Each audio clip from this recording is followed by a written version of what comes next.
J, G, V, K, F, X. Okay, I don't know why. Somebody else had that problem. Okay, some people are getting on, some people aren't. At the next break.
Mr. Reddick at Hunt, you should know Diego. He was in your classroom, and here he is working at the PDC on filming us.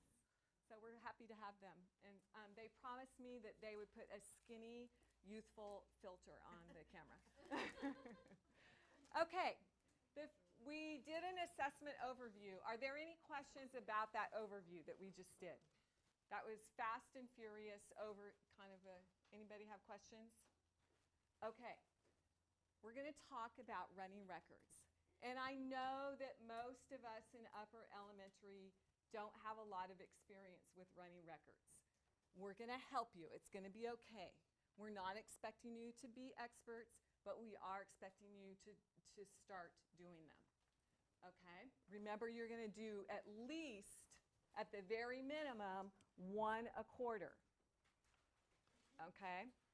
Now, if you have kids that are low-level readers, you may have to do them more often. If you do a running record on a kid and they've jumped huge amounts since the last time you did a running record, you're not doing them often enough, and you need to think about that. They're not, the coding is a little bit hard at first. It goes fast when kids are reading. But once you get good at them, they're real quick and easy to do, okay? And what running records will help you with is know how your kids are processing text and comprehending text at their level. This will help you track their progress, get the right books into their hands immediately, and make intelligent reading plans together. So the kid should see the results of their running record. That should be a conversation between the student and the teacher. The purpose of a running record is to measure their reading level. It is important to not skip the retell and comprehension portions of the running record. That's critical, especially in our upper elementary.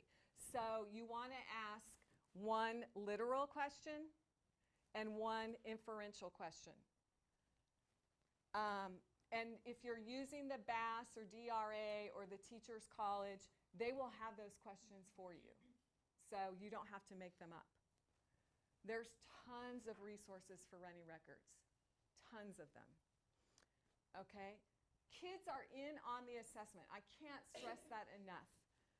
Discuss what they did well and come to an agreement on what the student is going to work on next. Okay, so we are going to use as our standard coding the coding from the BAS kit. Okay, and this is, oh, it's slow. It's coming up right now. I made a copy of it, and it's circling, circling, circling. Okay, so here's coding at a glance, and you'll have this in your slide. If you have BAS kits, this is in your kit. We want to make sure that as a district, we're all using the same coding. As we transfer kids back and forth, we need to be able to read another teacher's running record on a kid. So we need to get uniform on that. Okay. Yes. Okay. They can't hear us. My mic's on. Hang on. Tell them let's take a pause here. Is that all groups or just one? 2 schools. What schools are those? Sonora and... Am I on? Okay. Okay. Am I on? Yeah, you're on. I just checked on my side and everything's good, so it might be on there. So what troubleshooting can I give them? What can I tell them to try to work on? Yeah, they might have to just restart it. Restart the link? Yeah, just like restart YouTube or something. Maybe it's a live stream. Yeah, good. Okay. We're having trouble. They can't hear you. No. Yeah. So could you type back to them to restart the live, like get out of the link and then come back in the link? Let me write that down because they can't hear me say that. We could write in the Yeah. Oh, not a good color. Ready. Here's a copy. Okay. If you, this is funny. I feel like it's the Flintstones. Yeah.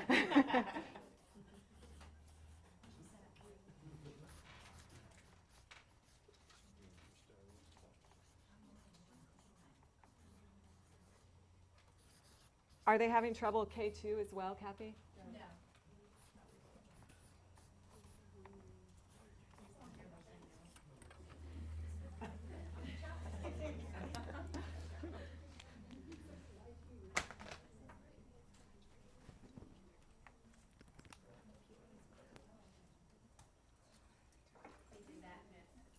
Not working? Okay.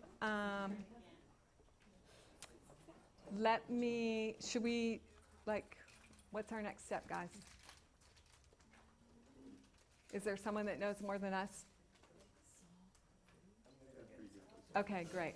Awesome. Pardon? Worked for Tyson and George to get out and come back in. Okay, it worked for Tyson and George to get out and come back in. So maybe they need to try that a couple times. Okay. And Kimberly Crumby said they're on. Okay. Okay. Because I sent the text to everyone to restart. Okay. So do I need to go back from the beginning? Did they never hear anything? I don't know. Yeah. Sonora said it's better. Okay. Someone said scream for the wing. Screen. I can have a loud teacher voice. But you're not sure you could reach all the way like I don't know if I can do that. I used to work with a teacher who had a very sweet, calm demeanor, and she would talk like this to the kids, and we'd be in the cafeteria, and she'd say, "Oh, kids, it's time to line up." And I'm like, "They're never going to hear you. You have to get deep. You got to get deep." Kimberly Crumby says you don't need to go back. Okay. Okay. Please don't go back. She said you just suddenly got louder. I wonder, is your mic too low?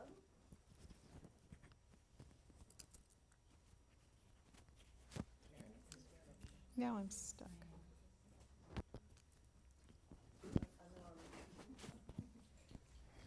Okay. Do you think I can go on then? Is Sonora ready? Can you hear me?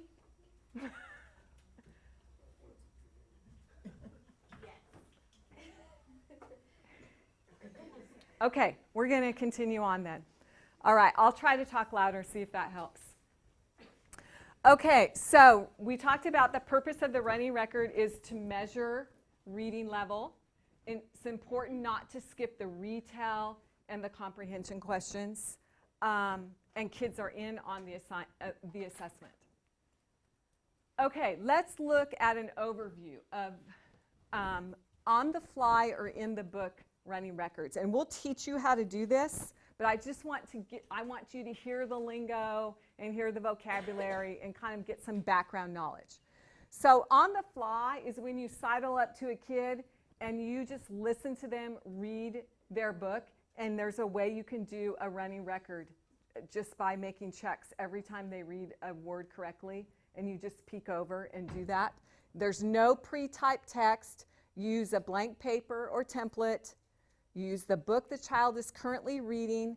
Coding stays the same as in a formal running record, and comprehension questions are still asked. But this is focused more on accuracy and fluency. This is what you would do with that lower level reader that's really struggling with fluency, really struggling with accuracy. Okay, and you can do those lickety-split in a one-to-one. Formal running records, if you're not used to running records, you'll probably want to start out doing these. This would be when you get more skill. Okay, in the BAS, the running record is called a reading record, same thing.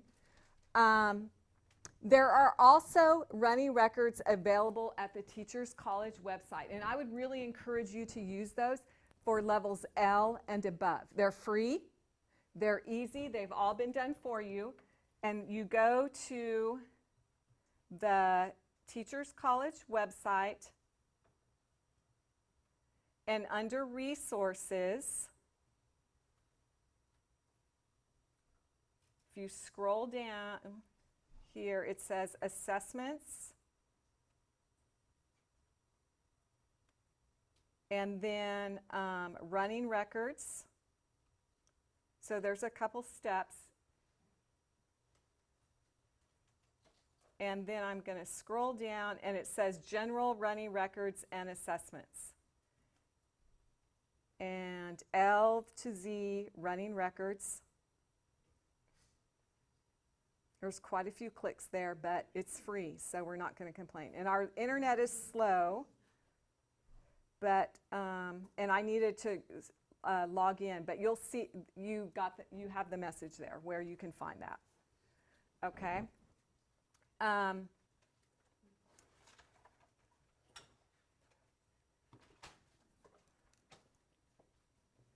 Thank you for being patient.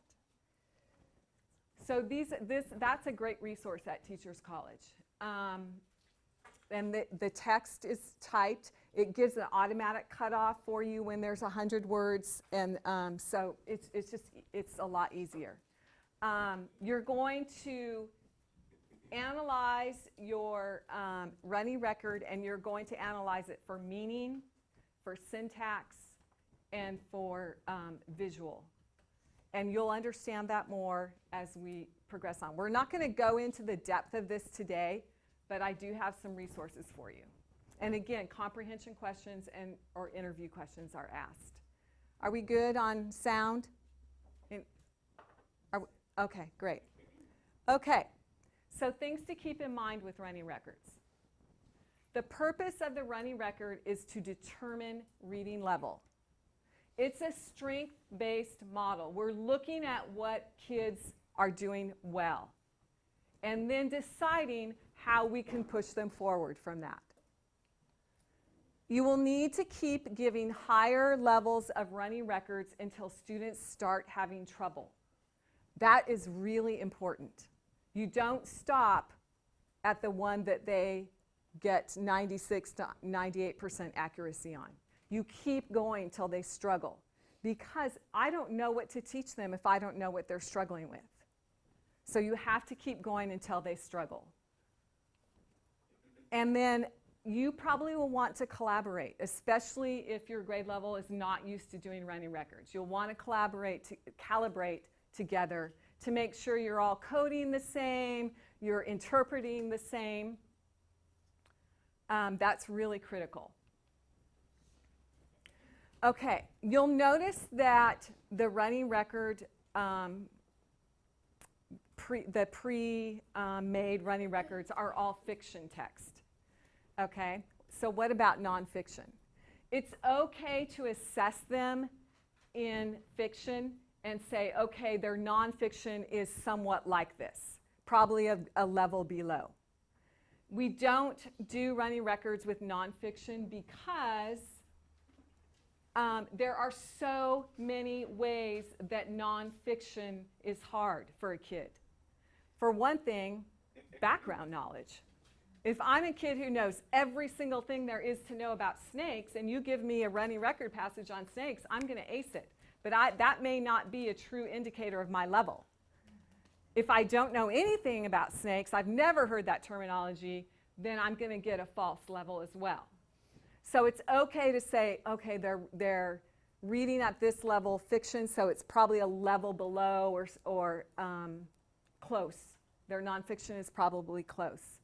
There's a really low degree of reliability with doing running records with nonfiction, so it's not useful. It's not even worth trying. And another thing is there's so many different ways that nonfiction is presented.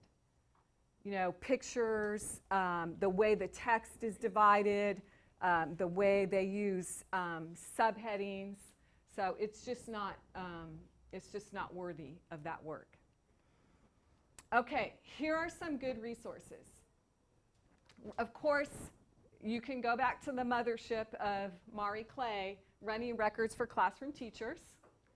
This is a great little book, Running Records by Peter Johnson. It's got a CD with it, but it's kind of pricey. It's really thin and little, and it's about 30 bucks. But it's great. It's a great little book. Your BAS and your DRA have a wealth of resources to teach you this. There are videos. There are tutorials. So you already have that at your school to learn from. Starting September 5th, we are going to do a 3-session, 1 hour each session on running records. We'll start out with basics on September 5th of coding. Then we'll get into analyzing and making a plan from a running record. The way we're going to do that, we'll offer it at the PDC. So you can come here from 3:30 to 4:30 for an hour if you like face-to-face. If you like the comfort of your school, you can stay at your school and we'll live stream it.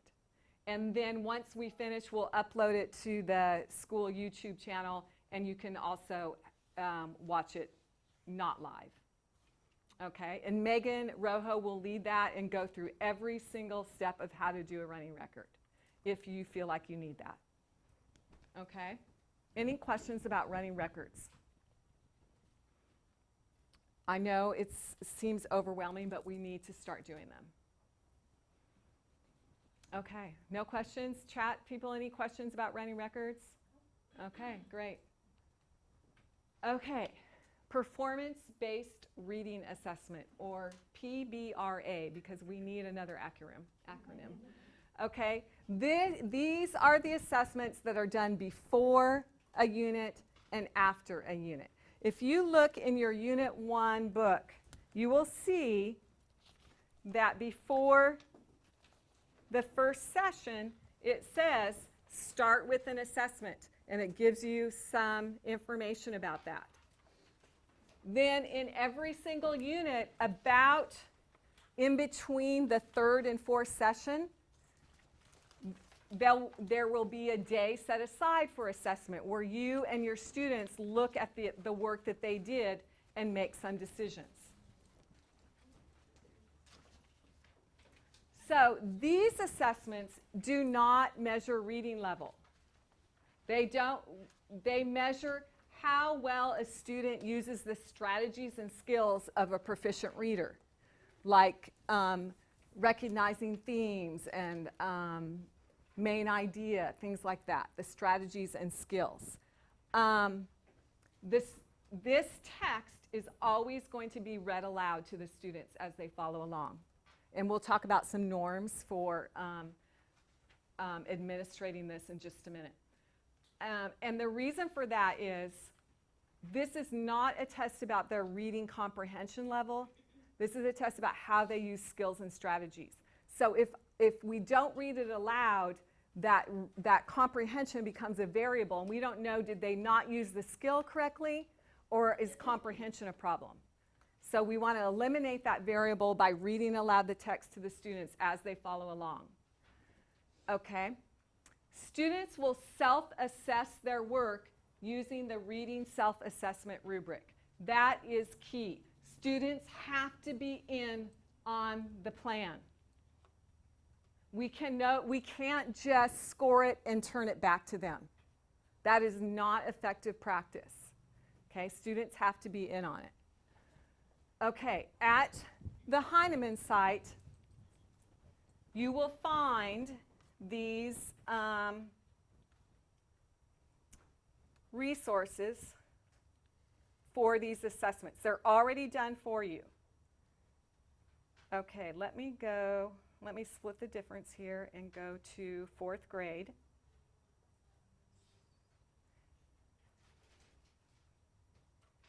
Okay, when I go to 4th grade, Unit 1, click on that and look at here. Here's a little subtitle, Assessment. And it has teacher instructions, the pre-assessment. It has some sample responses for you to look at as a teacher to know what you're looking for. It has a post-assessment, and it has the student rubric and the learning progression. Okay? Learning progressions are found in your Pathways book. At the very back, there are all the learning progressions back here, okay, in Pathways. All right, is everybody clear on where to find that? Okay, so they're done for you. You don't have to make up anything.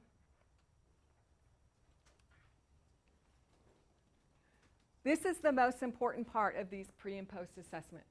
And I know I keep repeating this, but you must hand the performance assessments over to the students along with a rubric and teach them either to assess the work they did or to study the teacher's assessments of it and then make it better.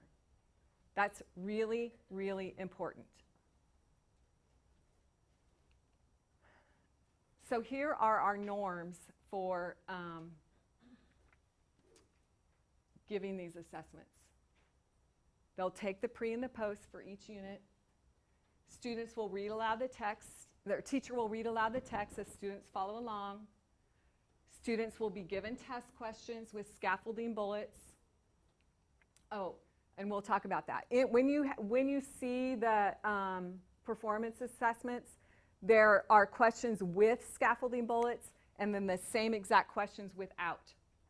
We are using the scaffolding bullets, okay? So for units 1 and 2, the teacher will score the assessment in time for the suggested a day of assessment in the unit. So before you start the unit, you'll give the pre-assessment.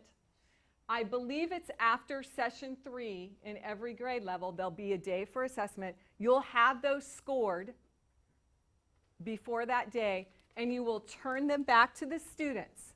Then the students will study their work with a partner and determine the source of the teacher's score. They'll look for evidence in their rubric for why they got the score they did. Then they will revise their work to improve that score right away. So that's a whole session, okay, that deviates a little bit from the workshop model, okay? That's what you're going to do. That's how you're going to do it for units 1 and 2. And of course, there's going to be some modeling involved there. That's why we padded that unit 1 pretty heavily in time. For units 3 and 4, students will work in peer partnerships to study their work and assign a level. So they will assign themselves a level with their partner. And then they'll revise their work to improve the score right away. It will be important, of course, for you to model this process and require students to prove their thinking with evidence. So units 1 and 2, you score, turn it back, let the kids find evidence for their score with a partner. Units 3 and 4, you give it back to them and let them score themselves. Your pre and your post test is a wonderful thing to share with parents at parent-teacher conference to show mastery or not mastery yet. You want to be careful about assigning a grade for this because if I'm asking them to revise that grade's no longer valid once I ask them to revise. So these are going to be great to show mastery or needs support, but I don't know if they're going to be great for grades.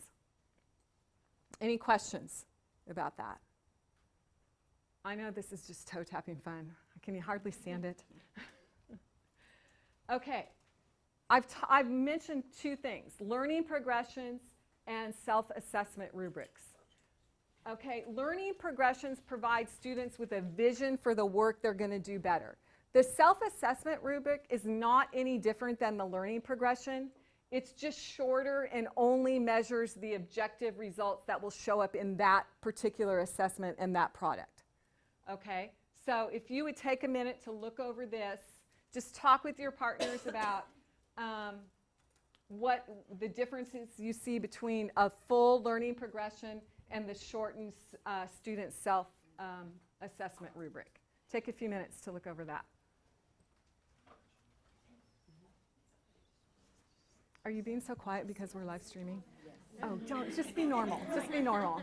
Just be normal.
Oh, here, let me look for you.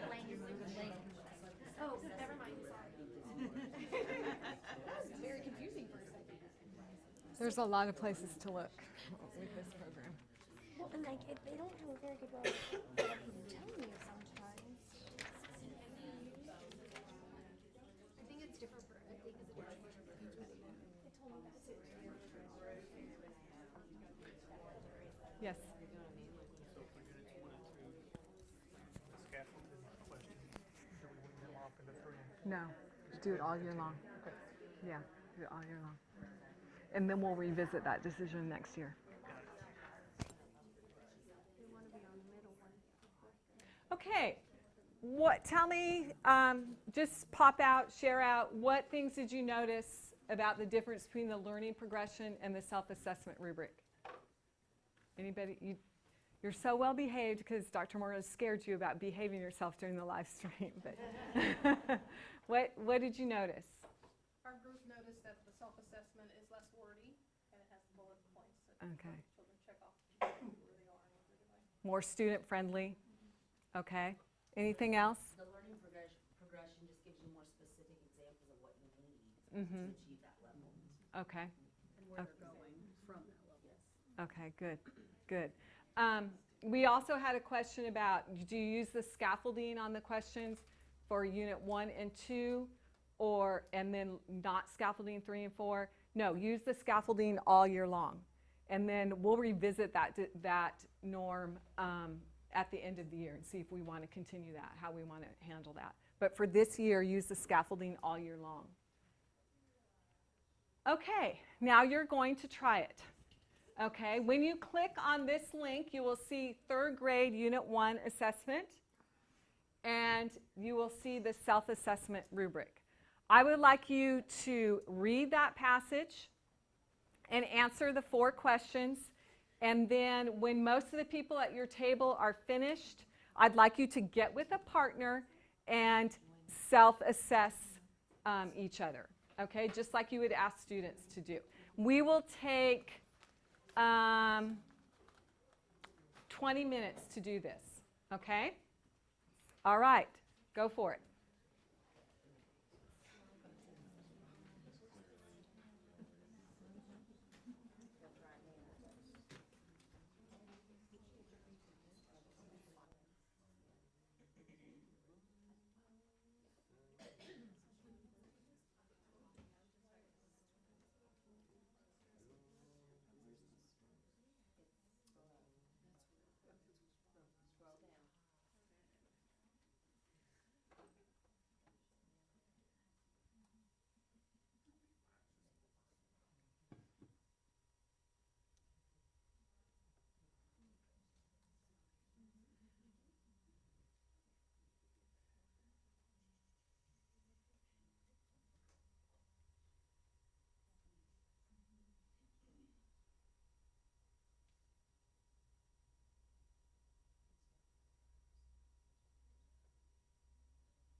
people would go in and to be the training.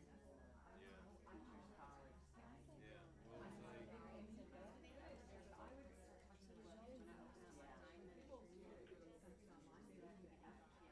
Maybe the first line, they scan, read another line, and scan. And books do that. So I might be, if I was gonna put on the video lesson, I would start saying that you have to read carefully and override that entry and then read the next. It's really, I started doing a little lessons, and I'm like, well, you wanna know where they're at, but then, yeah, I you know want where to they're try at, to but second then that. that's not what they show on Even YouTube. they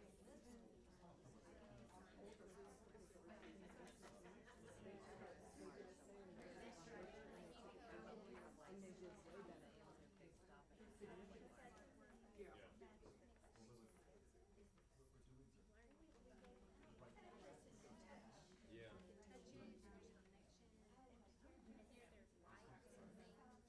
Yeah, but I mean, I feel like these kids are so much more used to people Yeah. so I wonder if that will still be an issue. Maybe it's just this distance or story. Like maybe this is just, maybe it's a generalist. Yeah. I would say when you go back to the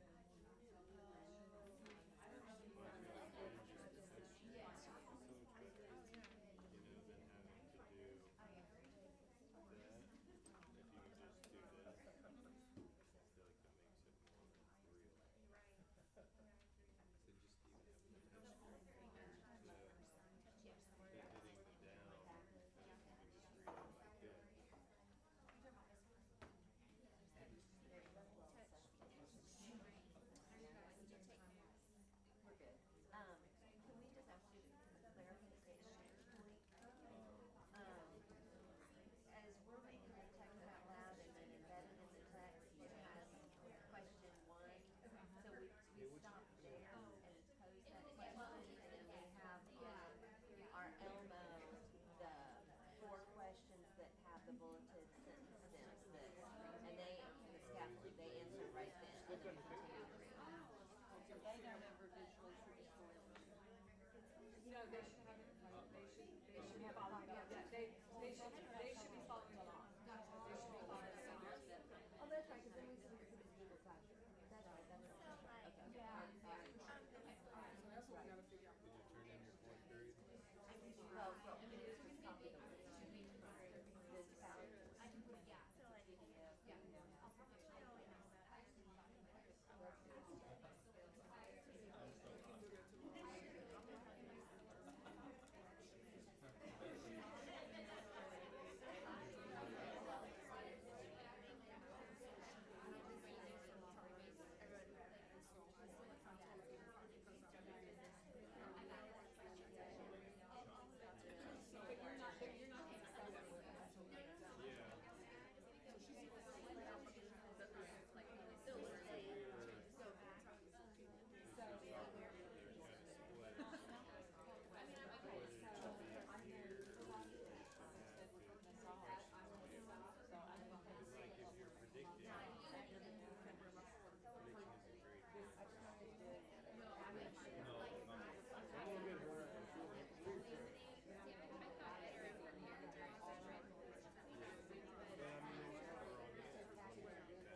Okay, let's gather back.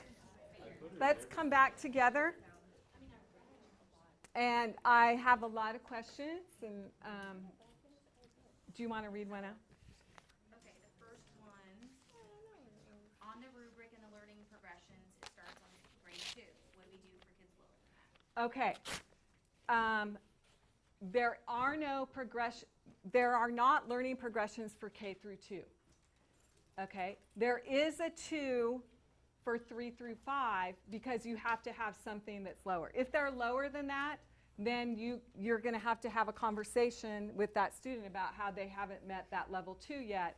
And as a teacher, you'll need to make some decisions on what strategies you can give that kid to get to that level 2.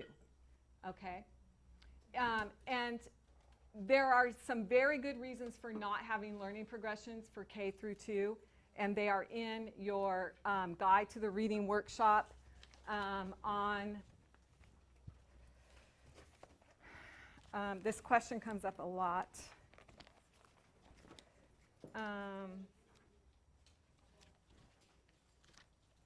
Anyways, it's in here somewhere. I'll come up with the page number in a little bit. But it doesn't make sense to have a K through 2, but you have a 2 in case you have a kid below. And if you have a kid even farther below that, then you're going to have to make some decisions as a teacher of what kind of strategy instruction they need. Dr. Morlich? When you have a question, Ms. O, or if you'll repeat it, or if you will say your questions loud, out there in TV land, they say they're not hearing your good question. Okay, the question was, what do you do on the progression if you have a kid that's lower than a 2? And then we had a question about about progressions for K through 2. And then also, does level 2 mean grade 2? Does level 2 mean grade 2? Yes, kind of. I don't want to make a big deal about that with kids. Okay, we're working from a strength model. You're at this level now. We want to get you to this level. Okay, but in general, that is pretty much how it works, loosely. Okay. I also had a question about how much writing they do. This is not a 5-paragraph essay. Okay? It's a little bit more than writing about reading, than the stop and jot. Okay? A great suggestion I saw was take a piece of paper, divide it into fourths, staple it together, and this is your kid's answer document. Then when you're scoring it, you've got your question 1s, your question 2s, your question 3s, your question 4s, and you can start calibrating and you can look at all those answers to questions 1, question 2, question 3, and question 4. Okay? Also, we had some people talk about, there's not a lot of difference between this level 2 and a level 3. I'm struggling with that. And I would then direct you back to the full learning progressions. Did that help a little bit? Okay, so if you're having trouble with that, go back to the full learning progressions and look at them. Okay? Uh-huh. Okay. Does every grade level read the assessment out aloud? And they're especially wondering about 5th grade. Yes, every grade level reads the assessment out loud. You do not want that, you don't want comprehension to be a variable in this. Remember, your running records are where you're determining a student's reading level and comprehension. These are to determine how well the students are using the skills and strategy of a proficient reader. Okay? So every grade level is going to read out loud. All right. Yes? Do you read the questions out loud? Do you read the questions out loud? Yes, I would. Yes. Because that could be a comprehension issue as well. Okay? Yes? Is the text in front of the kids as well? And you're Yes. The kids are following along when you're reading aloud. The kids are following along when you're reading aloud. Now, we had a discussion with principals about digital or paper. And there is no answer, first of all, let me tell you that. It's messy. Kids don't perform well when they read digitally. So you need to think about what is it you're wanting to assess. Do you want to know if they can use the skills and strategies of a proficient reader? Will using the assessment digitally be another variable that skews that information for you?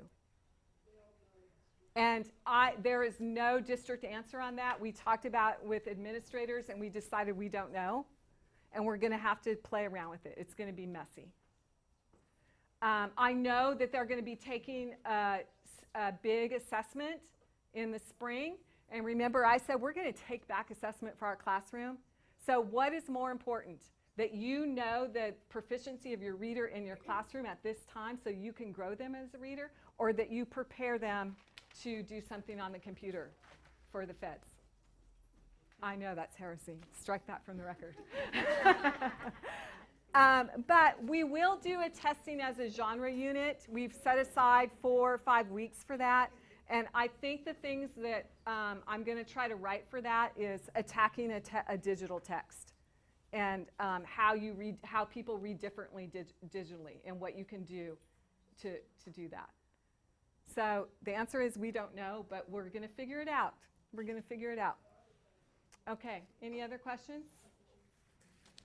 Okay, I think we have just talked assessment to death.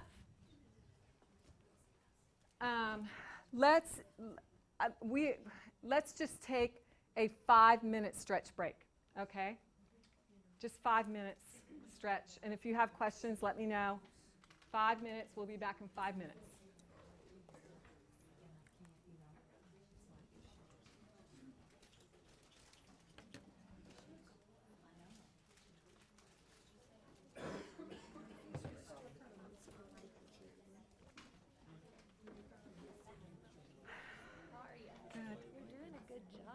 How was New York? It was so great. Oh my gosh. I'm just so jealous. You got to I'll say something about that later, but we got to figure out every way we can to get teachers there. It's like going to church, and I keep saying we were filled.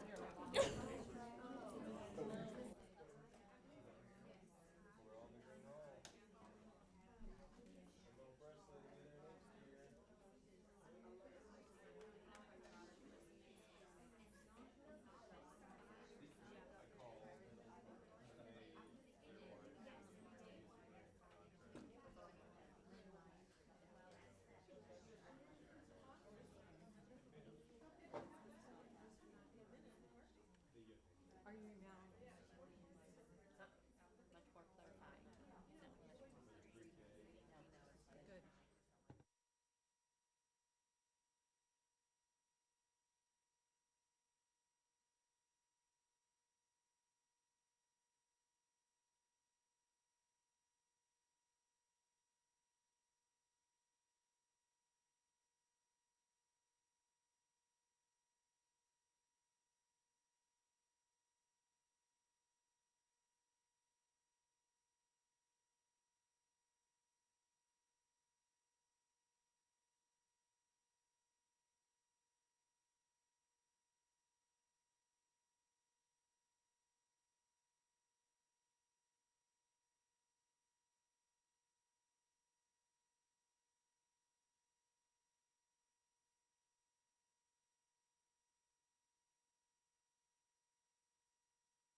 And let's all gather back, finish up those last conversations.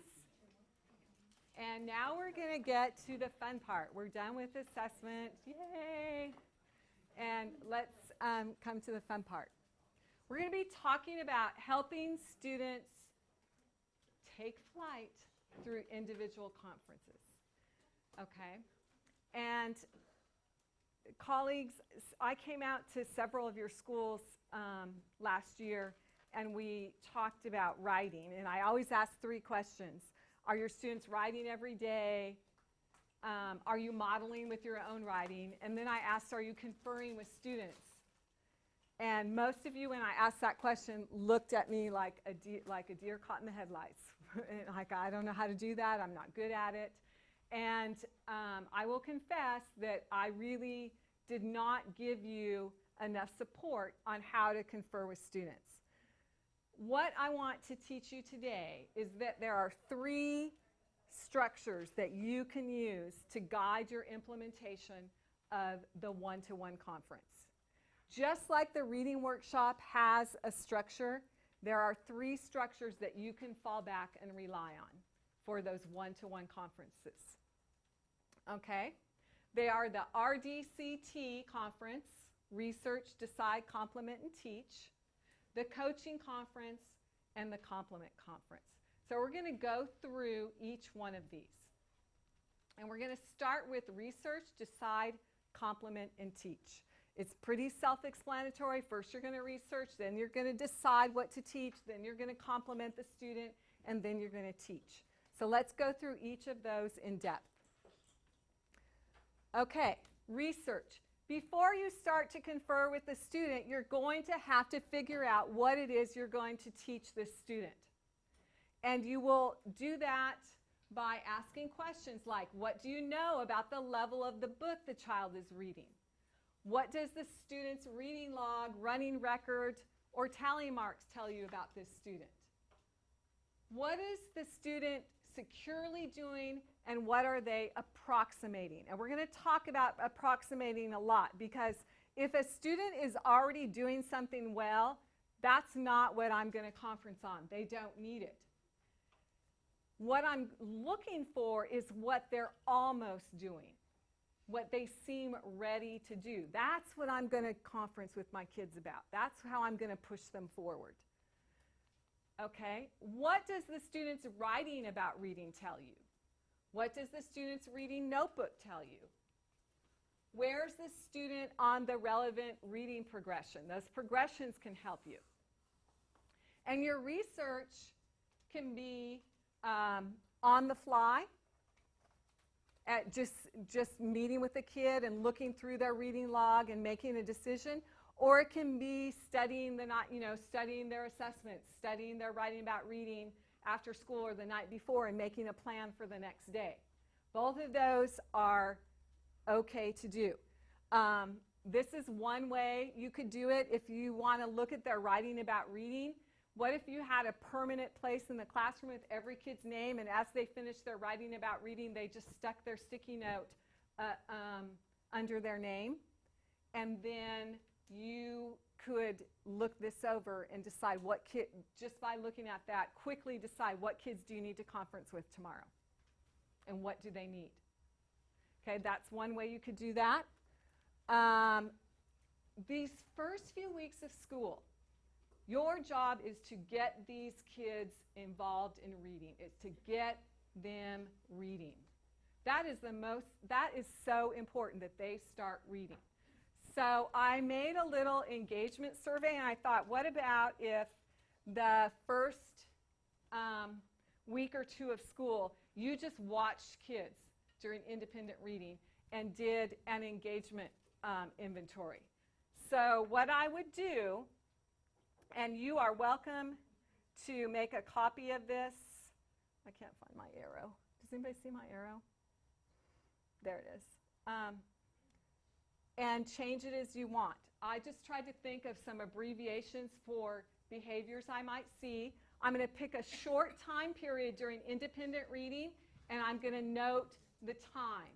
So this one happens to go from 10:30 to 11. So at 10:30, LL Cool J was engaged. At 10:40, he was engaged.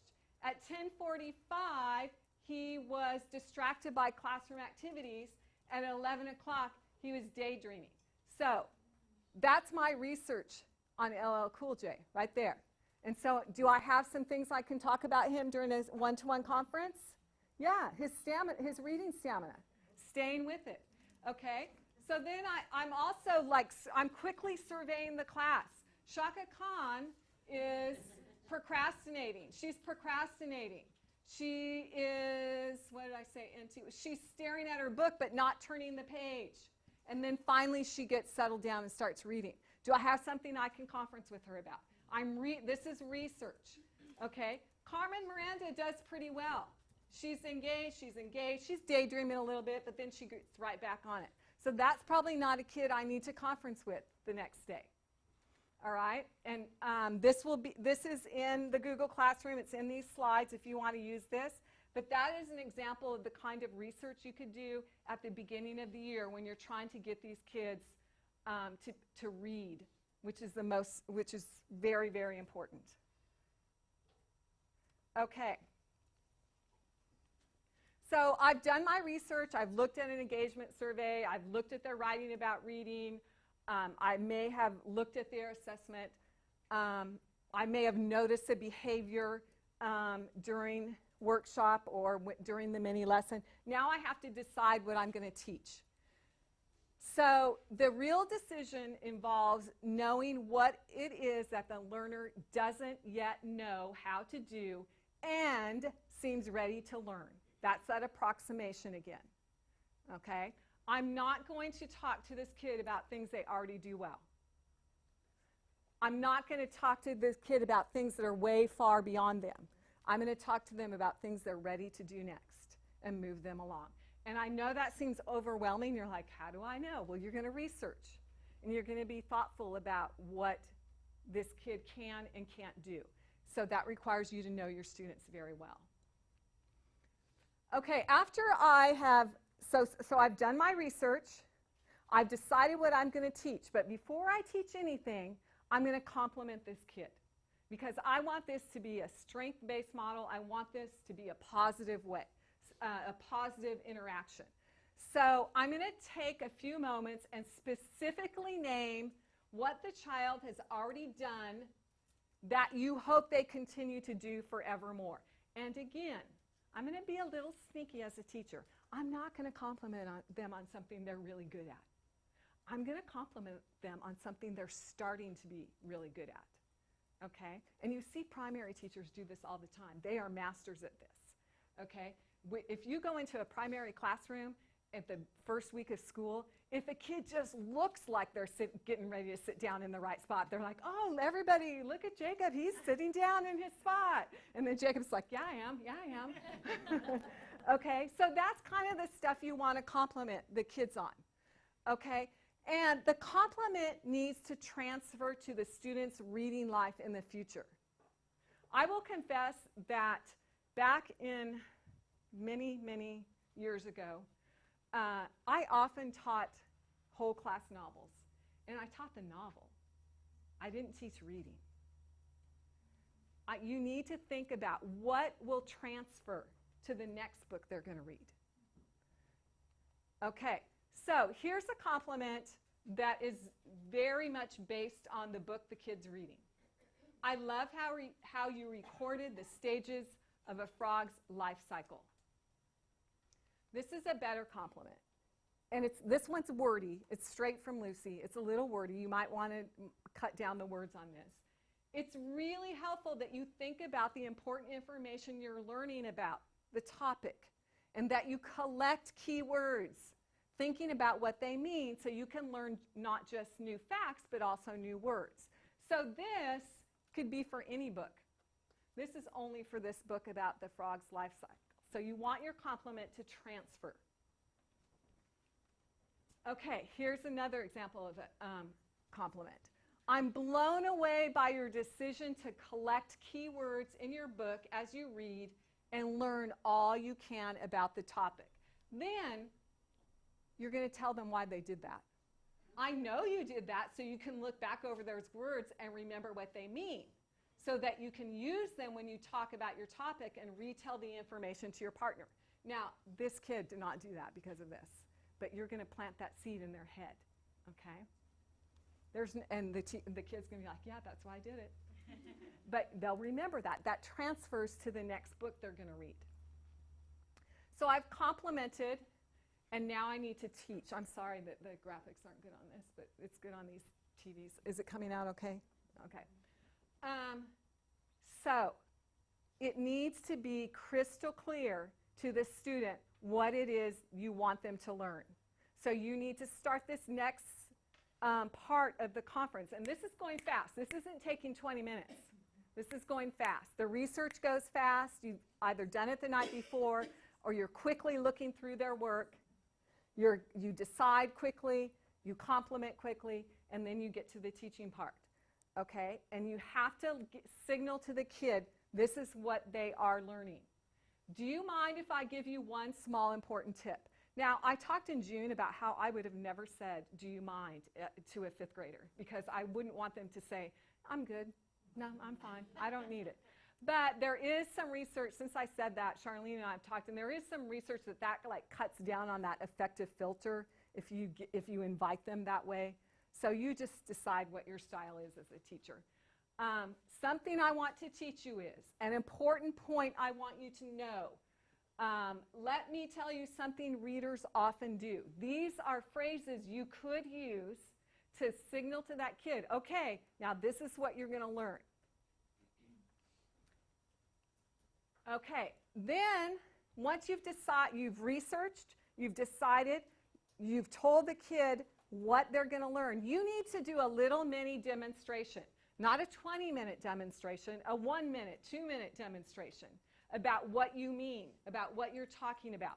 Show them how to do what you're going to teach them. And it's going to be short. Okay? Then you ask the student to try while you are right there. Then if you want to, you could leave a cue with the student, a bookmark, a sticky note, something to remind them that this is the work you want them to do from now and forevermore. Okay? And you can leave with that phrase. This is work I want you to start doing now every time you read. Okay? Any questions on that? It goes fast. This is not a long conference. Okay? And you will get to a point where maybe you have like demonstration notebooks. I talked to some of you about that in June, where you have pieces of text and you have little strategy lessons in a notebook already planned out. So when you go to conference with that kid, you have a little piece of text to demo with them. You have some text for them to practice in, or they can practice in the book they're reading. Any questions? Okay. So let's look at this very cute, try not to be distracted by how cute this girl is. She is adorable. But look at where's the teacher, try to focus on the research, the decide, the teach, the complement, and see if you can find those in this video. Everybody cross your fingers the sound works. It does.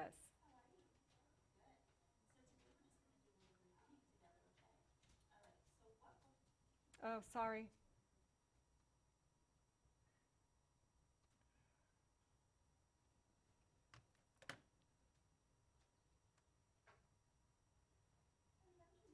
Can you hear that? You can't hear it, can you? Are they able to hear it?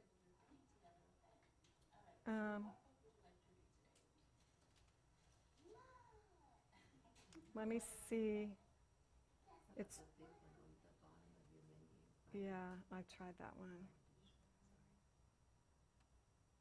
It's all up. It's something to do with this. Are we getting any feedback if people can hear it?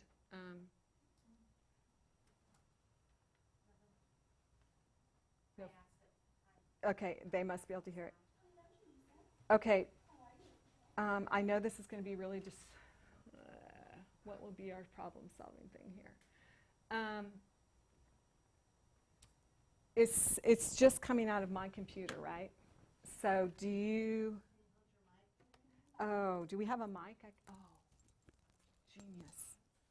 No, because this isn't amplifying the room. Do we have a mic we can hold up to this?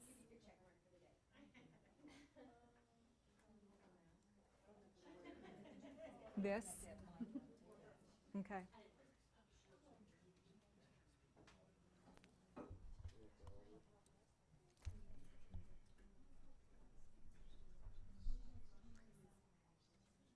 What? Oh, Christy, thank you. Okay, now we're in business. It might be booming at first. Don't get scared. So today we're just going to do a little bit of reading together, okay? All right, so what book would you like to read today? That's good. Why do you want to read that book? Because they put mud on their hair. They put mud on their hair? Who puts mud on their hair? The girl. The girl and the boy. This is the girl, this is the boy? And they're all messy. They're all messy. What else do they do in the story? Another boy came with a dog, and then a pig came, and he jumped in the mud, and the mud fell over the air. So is this book mostly about these kids, or is this book mostly about mud? It's mostly about mud and the kids. And the kids, okay. Can you read a little bit of this book for me? Thank you. Mud! I like the way that you said that, right? Did you notice the exclamation point at the end? And your voice got really excited. Is written with mud. Mud in the puddle. Can you say that word again? Mud in the puddle. Do you need help with that word? Let's try this again. Mud in the puddles. How did you figure out that word was puddles? Puddles are easy. Mud in the puddle. Mud. Okay, another technological difficulty. The schools would like to access the video from their site, so they want a little break, take a minute, a timeout to do that. Is there someone that we're in contact with that can give us a heads up when we can resume? Okay, I'll look, yeah. Okay, so we're taking just a minute for school sites to access this video. It's taking them a little bit longer. Technology. Love it and hate it.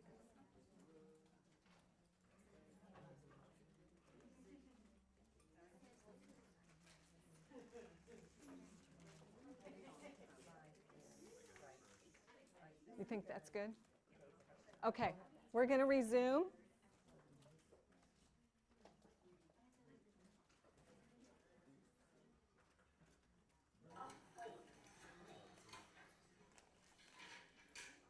Mud on the shoe, mud on the stuff. Mud on you. Lisa, I'm going to stop you right there, okay? I'm going to tell you something that you are doing amazing at as a reader, right? You are doing something that's really awesome that I want you to keep doing. I'm going to tell you what that is. When you see words or sentences that end in an exclamation point, you make your voice sound excited. And you sound like a wonderful reader and like you're reading in a storyteller voice. Will you keep doing that? Okay, good. And now I want to show you something that really awesome readers do when they come across tricky words. Will you go back to the first page that you read? Here it is. So I noticed that you got to this word and you stopped, right? And you looked at me and I knew that it was a tricky word for you. Was that a tricky word? Okay. So then I noticed that you looked at the picture, which is really smart. And you went back and you said, okay, what's the picture?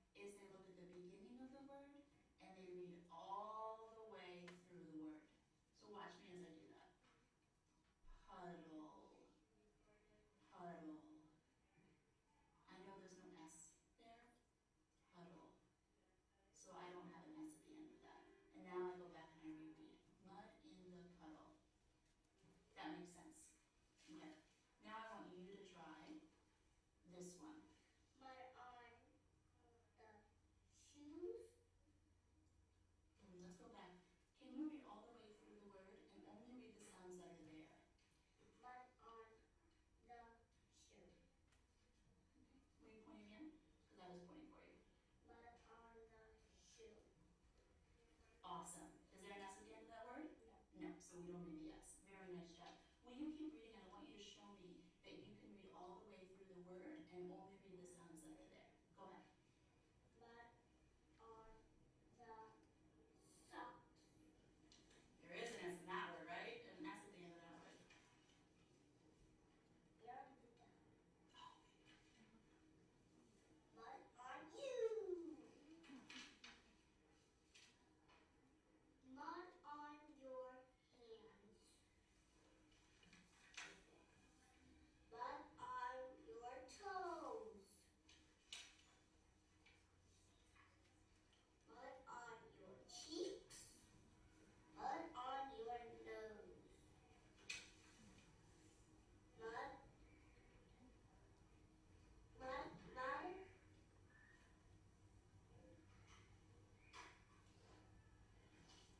I don't know that word. It's a very tricky word. Let's read all the way through the word, because that's what we're working on today. Okay?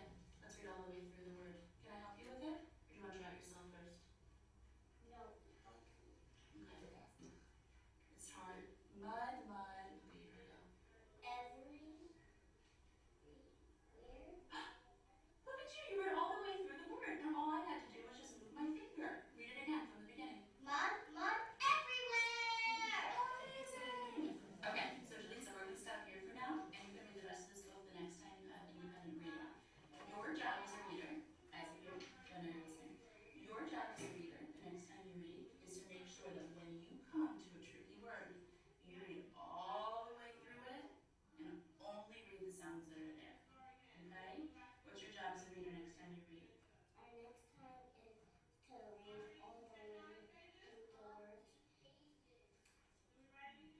is to read all the way through the words and read the word that's the letters that are only in the words. That's amazing. That's awesome. I can't wait to read with you next time, okay? I'm going to look out for that. All right, good job. Okay. I know that this was a younger grade student than we're used to, but it was such a great example of the parts of a RDCT conference. And the fact of the matter is, it doesn't matter what grade level it is because the structure is the same. Did you see the teacher do some research? Did you see her compliment? Okay. She demonstrated what she wanted to learn. She wanted the student to learn. And then she had the student practice and gave her some support while she was practicing. So that is the RDCT conference. Remember, you're going to start with research, either on the fly or oh, they're still watching? Okay, the other teams are still watching. So we'll just take a pause. Talk amongst yourselves about the RDCT conference.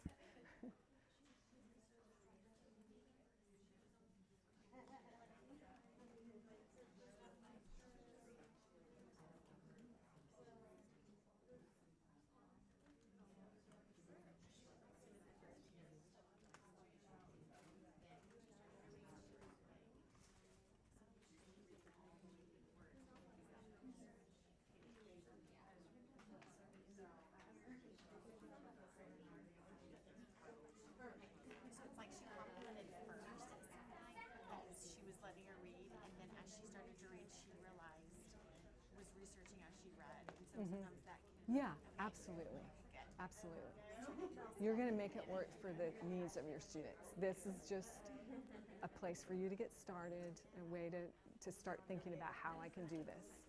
I think sometimes research, like she may have done research before the film. Like Right. that kind of happens as she's like walking around, you know, it's more like a formal kind of thing. And so she may have even already noticed, okay, this is something. Or she may have taken a running record yesterday and the day before. Yeah.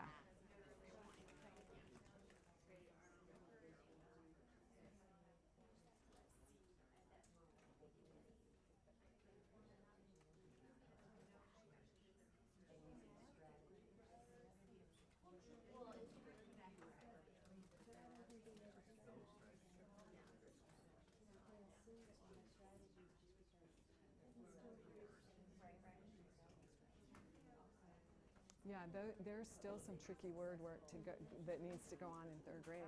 Yeah. Yeah, because some of the other words these kids have never even fathomed before. You know what I'm saying? Like, it's not even. Instead, the reader just wants to be. Show a picture. Yeah, and then tell them what the word is. Yeah, absolutely.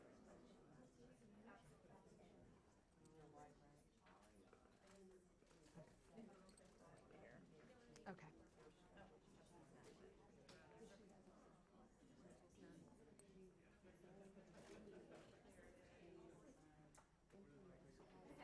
We're just waiting for all the schools across the district to finish watching the video.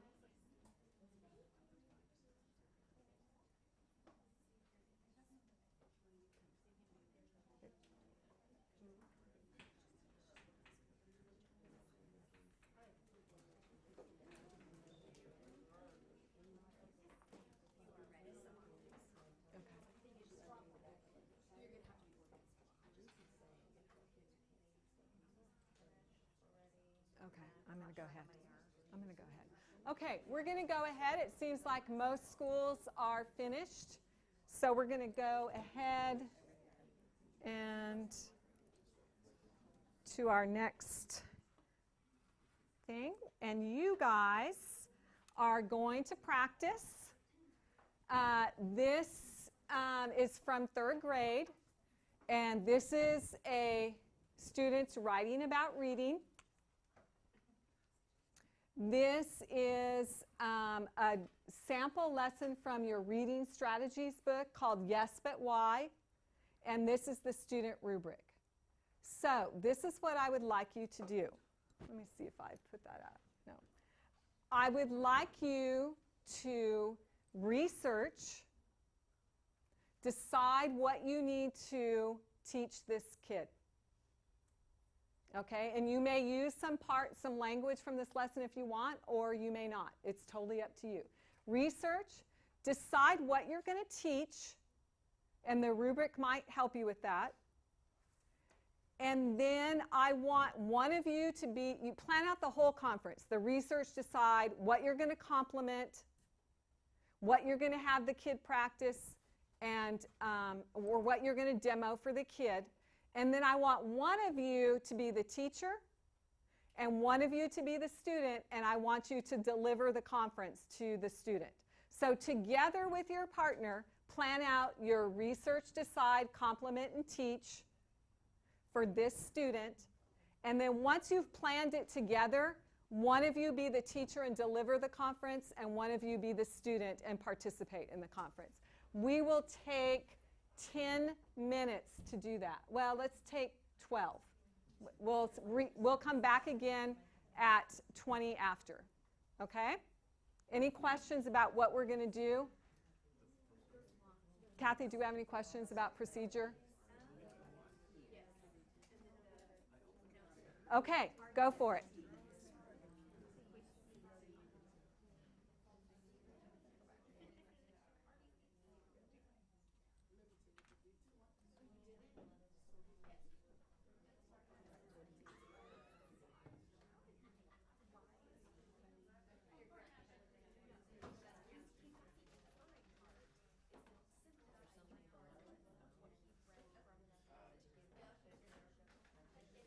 If you go on the Google Drive,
See, now I like where they have to look at this, you guys, what they did, what they lacked.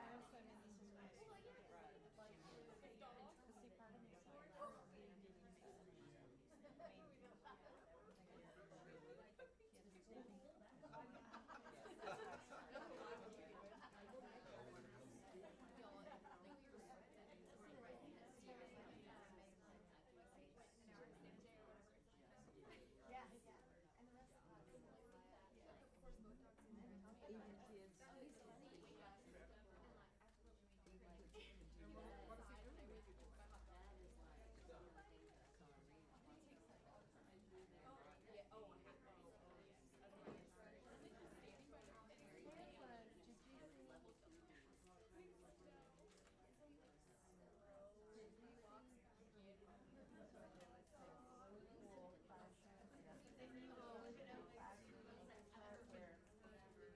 rest of shows like a cross version of brown, and it shows where someone does not very deep, and then deeper, and then super deep. I love that. Not that I'm an artist, but I would draw the brown. Yeah. The kid on the other side of the lens is digging deeper. Yeah, and I thought, that's a really good visual for kids to decide, okay, back to school. Yeah.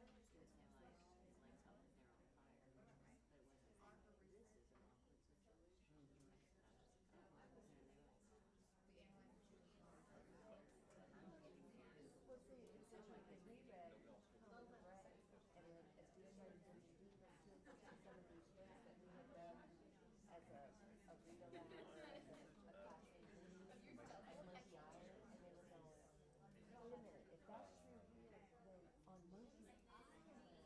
Okay, let's come back together. Let's have everybody gather back.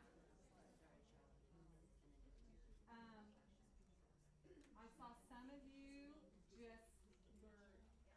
you were great teachers. You were awesome. Some of you were a little hesitant, a little embarrassed when I walked by, but that's okay. This is how we're learning, just like your kids would practice. Do we have any questions? Do we have any questions about this process? Okay, no one is expecting you to be the most proficient conference leader this year. Right. This year, what are we getting good at? Do you know? This year, we're getting good at the mini lesson. We're going to be proficient at the mini lesson. We're going to be practicing this other stuff, but it's practicing. Just like your kids go back and practice in their reading. You're practicing. Okay? Most of you have become quite proficient at guided reading. So you may want to consider doing a guided reading lesson during that 30 minutes, then go do a couple one-on-one conferences afterwards to start practicing doing this. Okay? Any questions about that? All right, so we talked about the Research, Decide, Complement, and Teach Conference, RDCT. Now we're going to talk about the Coaching Conference. Okay, this again begins with research. There's no sense talking to kids if we haven't researched. Usually the coaching conference is going to come from information on the running record about accuracy and fluency. You're going to decide what needs to be taught, and you're going to teach it. And then you're going to wrap up the conference by reminding the reader what you just taught and that this is the kind of reading they will do from this day forward. Okay? The focus of the coaching conference is really on that accuracy and fluency or using a reading strategy. It's especially called for when you have beginning readers or very, very low-level readers who still need help to develop a sense of how you move through text and just the strategies of moving through text. Okay, and we're going to watch a video of a coaching conference. I'm going to let's just take a minute for our satellite schools to get the video up. And talk amongst yourselves.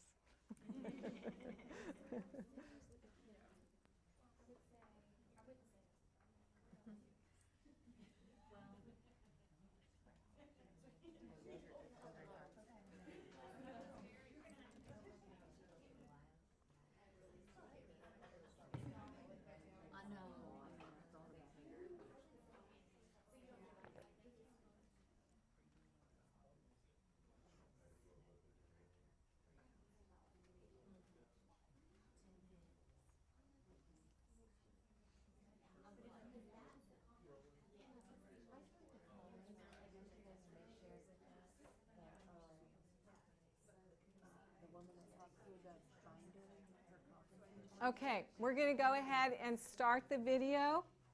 And this is a coaching conference.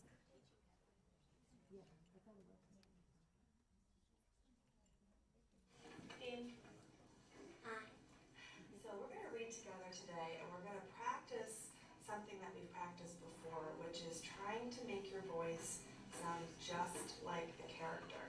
And you picked a great book for that because these piggy and elephant books are mostly the characters talking, right? So we can practice on every page thinking, how's my character feeling here? And then make your voice match that. Okay? Let's try it together. I think I took my ball.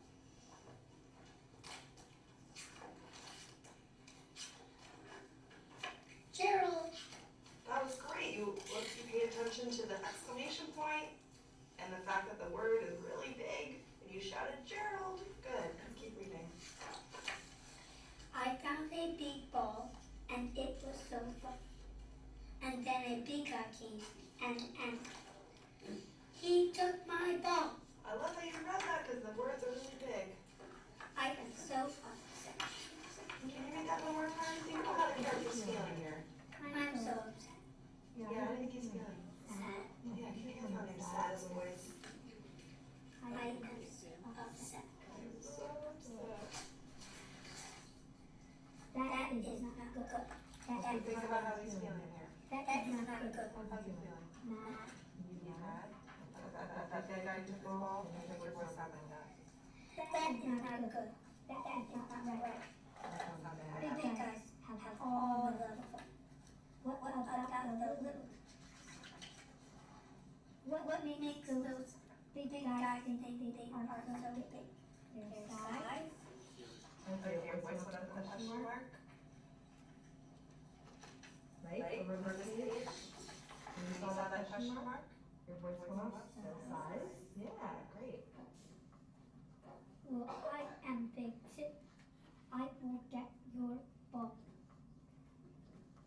ball from that big guy. My ear. How do you think he's feeling there? You changed your face to match how Piggy's face is on that page. And how do you think he's probably feeling? Happy? He's feeling happy. Here I go. Let's see how this big. Let's try that from the beginning again. Let's see how big this big guy is.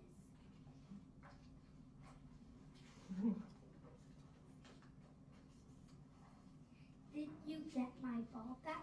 Let's try that again. Wait, nice Did you and get slow. my ball back? How do you think he's feeling there? Happy? I think he's happy. He's like hoping. Let's try to read it in a hopeful voice. Did you get my ball? ball back? Try one more time. Did you get my ball back? So I'm going to send you back to your seat to keep reading. Do you think you can keep doing this on your own? On every page, think, how's my character feeling here? And then try to make your voice sound the same way. Okay? Thank you, Dean. They find the cutest kids for these. Okay, we're going to give this our satellite schools 1 minute to finish up. So we'll just stand here awkwardly while they finish. Yeah, I have some moves, but I don't want you to know that I'm not really this professional in real life. I'm kind of a...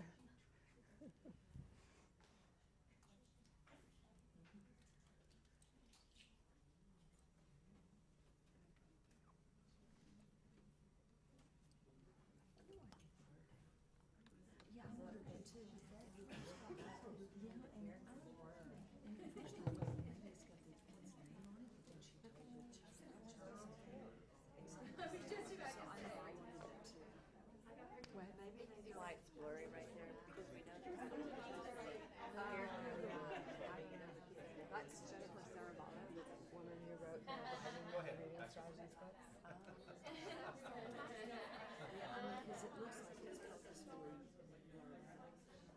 Okay, we're going to move on. And again, we're going to have you try this, but let's look at this running record, okay? And I want you to look and see what patterns you can see. You can probably see it better on your screen than up here. And be thinking about what could you coach this student on, okay? So I noticed that this student is having a problem with their vowel sounds in this one. They're saying sighting instead of sitting.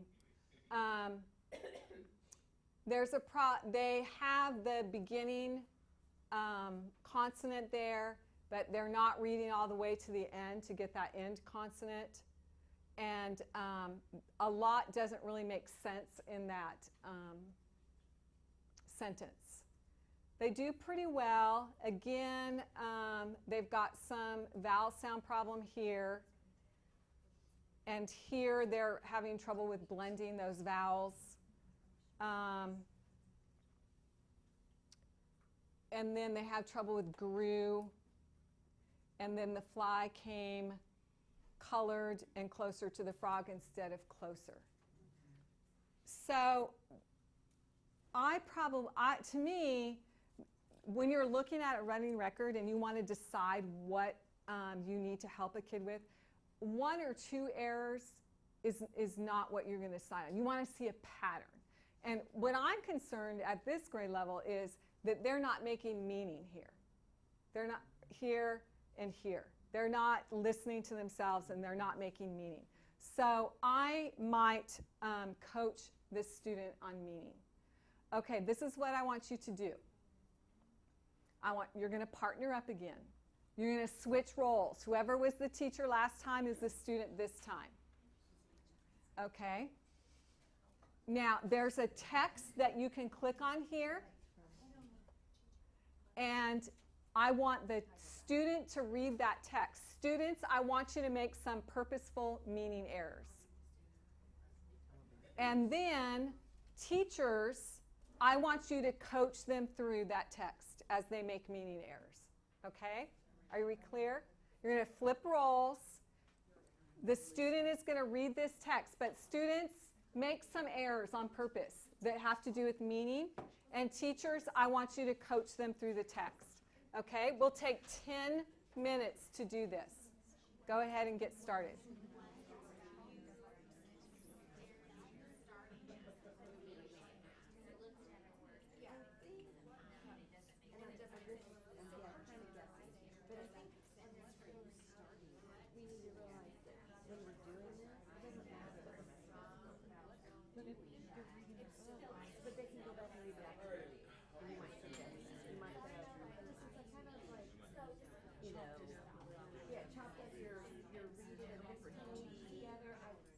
I think a good reader is definitely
see it quickly and be able to do that voice inflection and stuff.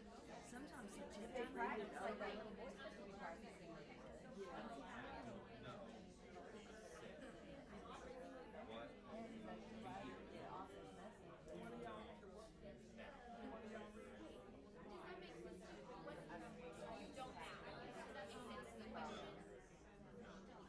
You're sure gonna make me feel good when we're through. I'll take it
Okay, let's gather back together. And let's debrief a little bit about the coaching conference. How did you feel about trying that out? Anybody want to share? My partner did a good job. I was the student and she was my coach. And she did a good job pointing out some things that I had done incorrectly, but then when she sent me back to continue reading, she did make the comment about how the author intentionally used poor writing or dialogue because to capture the essence of that character. So she set me straight knowing that that's not okay for me to do, but the author did that intentionally. And I thought that was a good little sideline for me to understand as a student. Great, great. Any other insights? The one thing to be careful when you're doing a coaching conference is that you are not doing the work for the kid. You need to be prompting them so that they'll do the work. So instead of saying, remember when we learned how to blank, you might want to say, what are some strategies you remember that we used to tackle this text? Okay? You want to make sure that you're not doing the work for the kid. Get them to do it first. And one thing I've noticed when I've been on classroom walkthroughs, and I don't know if it's because people get nervous when I'm in there, which they shouldn't be because I'm not there to evaluate them. I'm looking at kids. I'm not really looking at teachers. But I hear a lot of teachers answer their own questions. Because it's uncomfortable for us to sit there and wait, and we have a lot to do, but I hear a lot of that.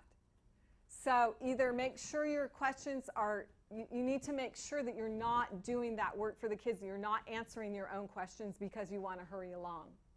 You could scaffold your question if you're not getting an answer, but don't scaffold it so you're giving them the answer.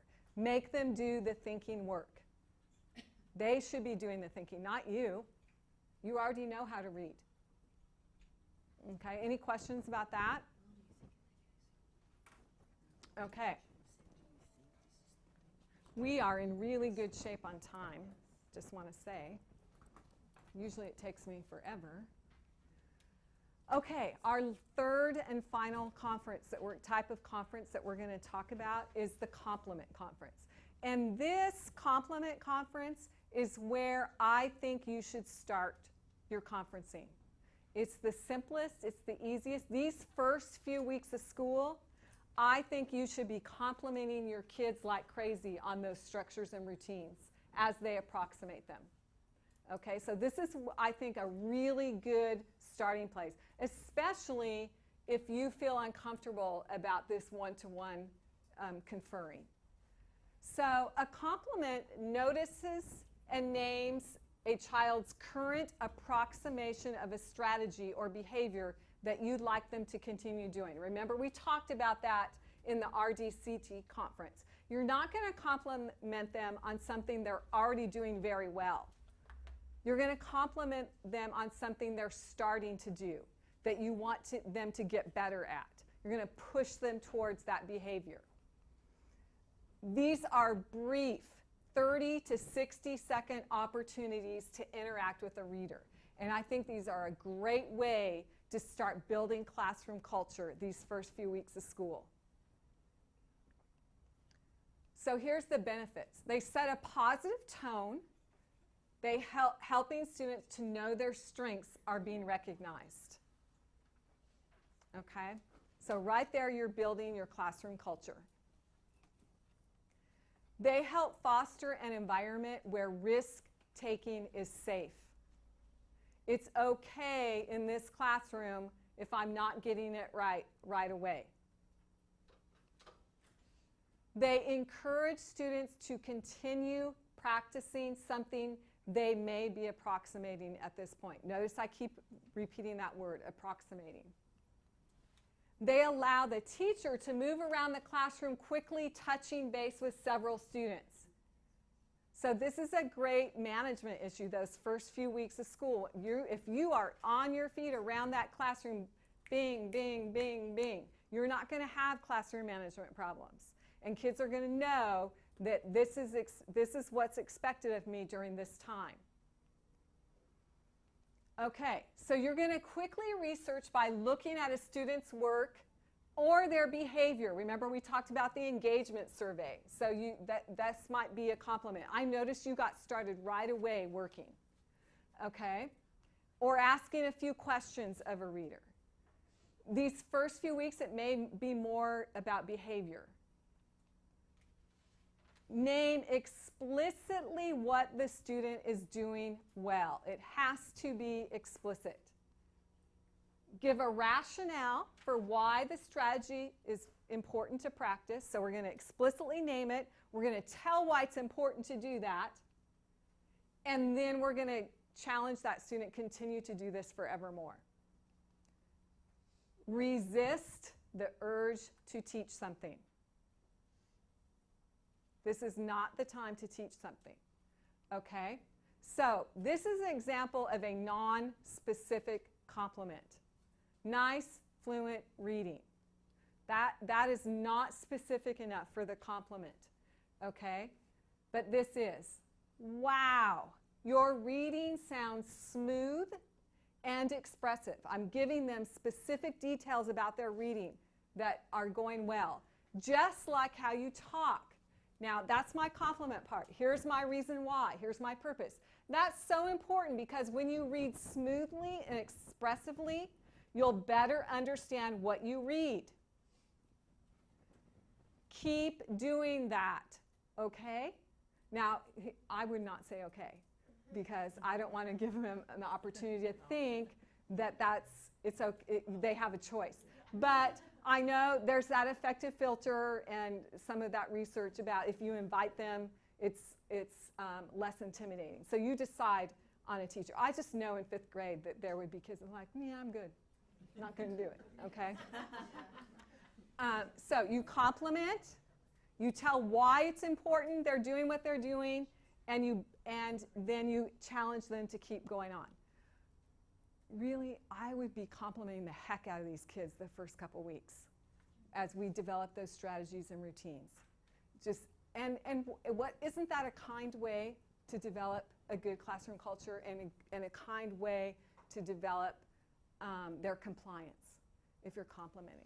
But remember, it doesn't have to be. It's not something they're doing well. If they are a little bit slow on getting started to read, but they are getting started, I would compliment them about that. If they're not quite reading as much as they need to do and getting distracted, but the distraction isn't too bad, I would compliment them on how many minutes they read. Wow, I noticed you stayed in that book for 15 minutes. That's really important because it's important for readers to develop stamina so they can read a lot and get more practice and become better readers. I want you to keep reading like that until the end of independent reading time.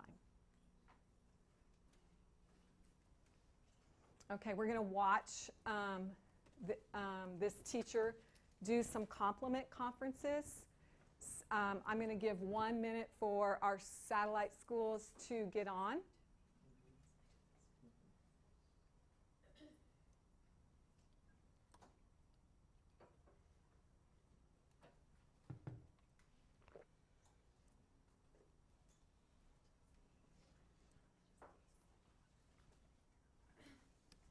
I should have had some jokes prepared.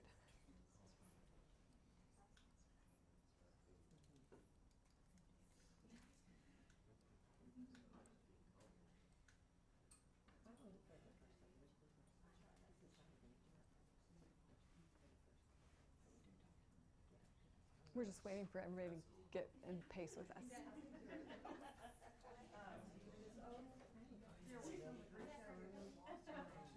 Oh.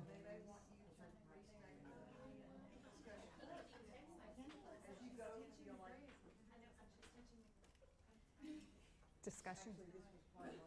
Oh, okay. I sent someone, I asked someone to come in here to do it, and they actually got a message from someone else. He came back to tell me the message I received. Oh, okay. That's okay. Okay. Okay. So this is an example of a teacher doing some compliment conferences.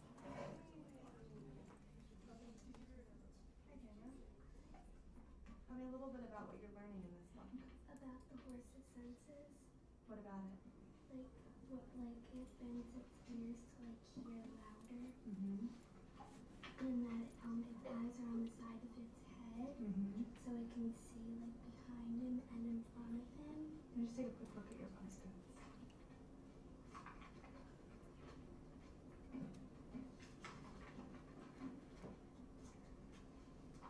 You know, one of the things I'm noticing about you as a reader is that on every page you read, you really try to respond to what you've read in some way. It's like you read it, you understand.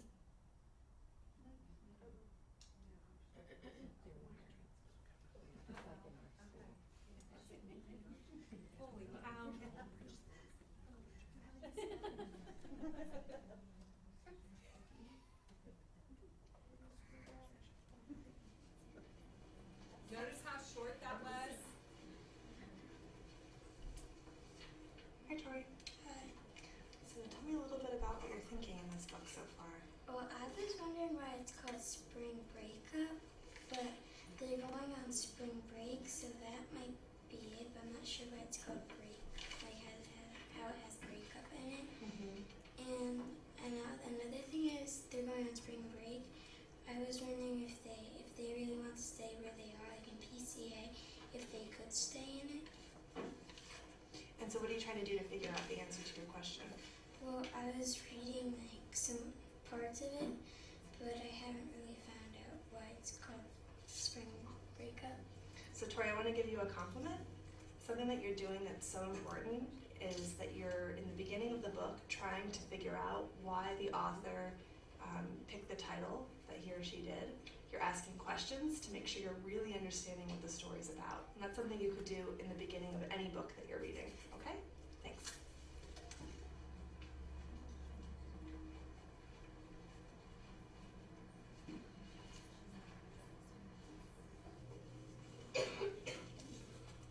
Hey, Belle. I see from your log you've been reading this since the 14th. You're reading at a great rate. What are you thinking about as you're reading this book? I think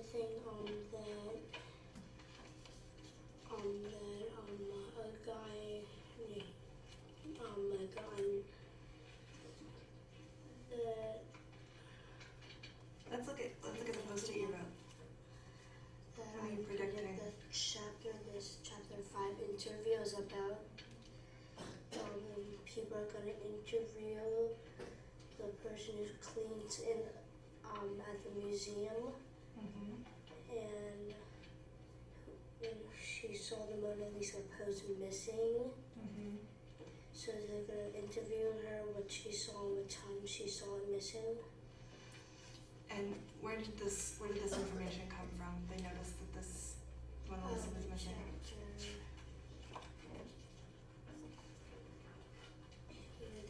Uh-huh. Yep. Bill, you're doing something so important that I want to talk to you about. You know that when you're reading a chapter book, all of these chapters connect. And you're making a prediction, you're having a thought in this chapter based on something that happened back in this chapter. And that's great work to always be doing anytime you're reading a chapter book, is to always be thinking, how do the different chapters connect? Because it's all one long story, right? Nice job, Bill.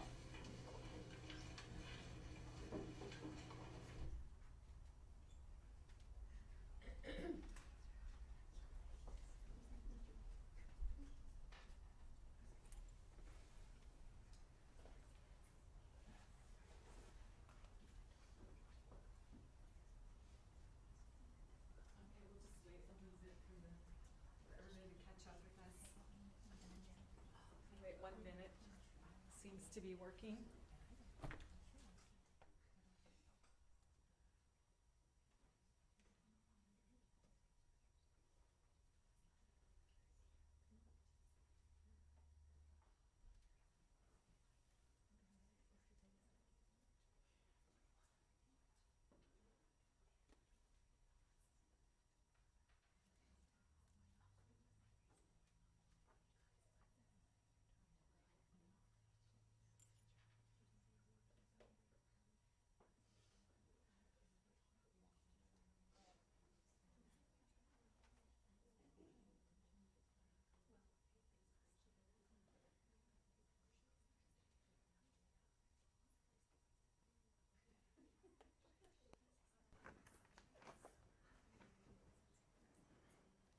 Okay, let's gather back together.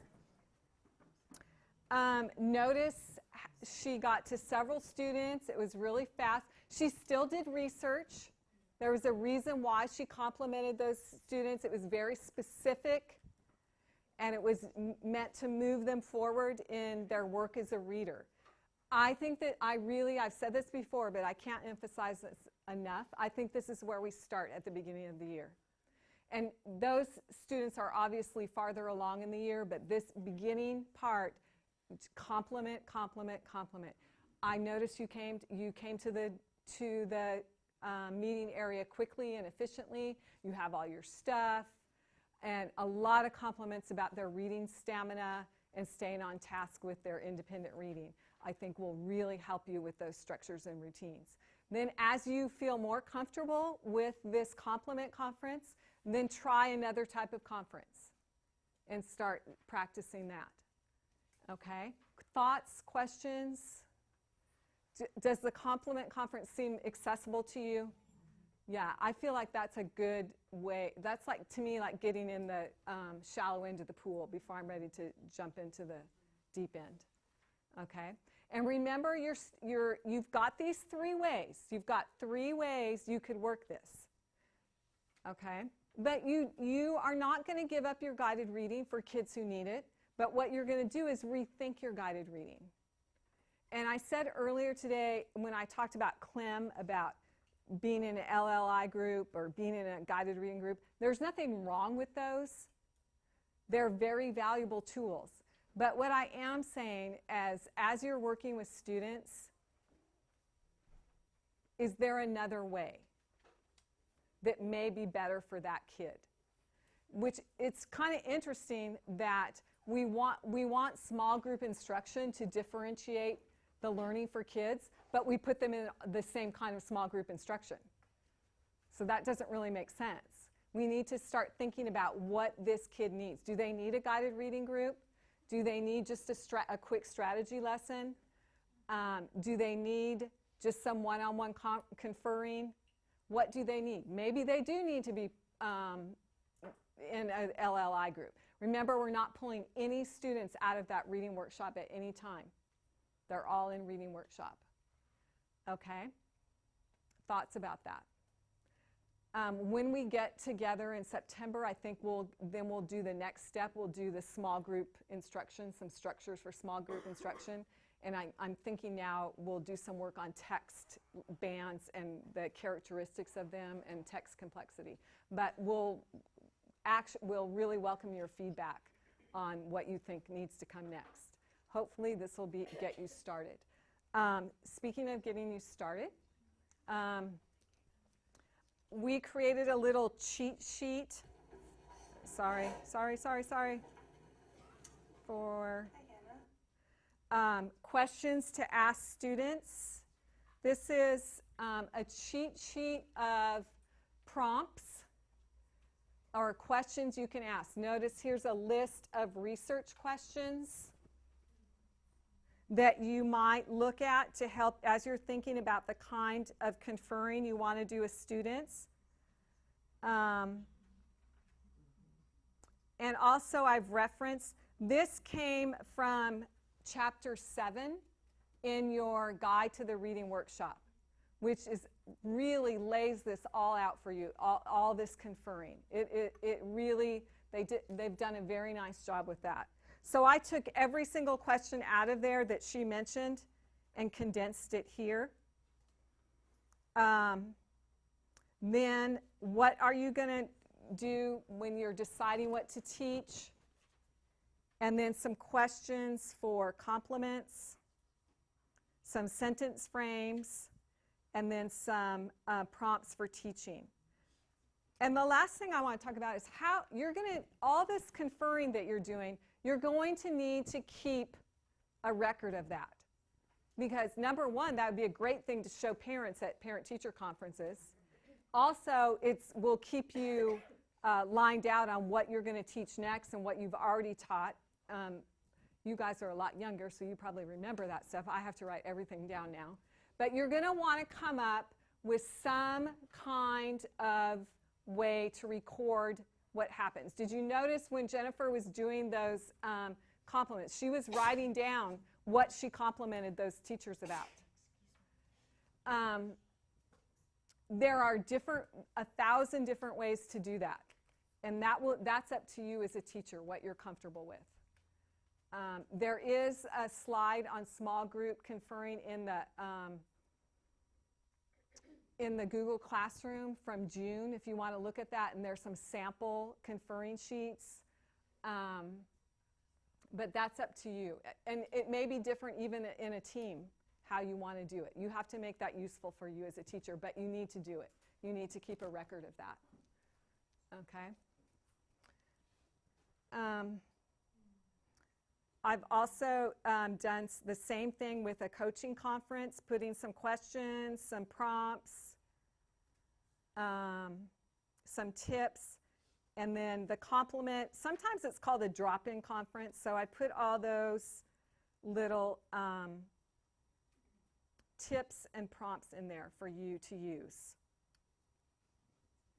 Questions? Okay.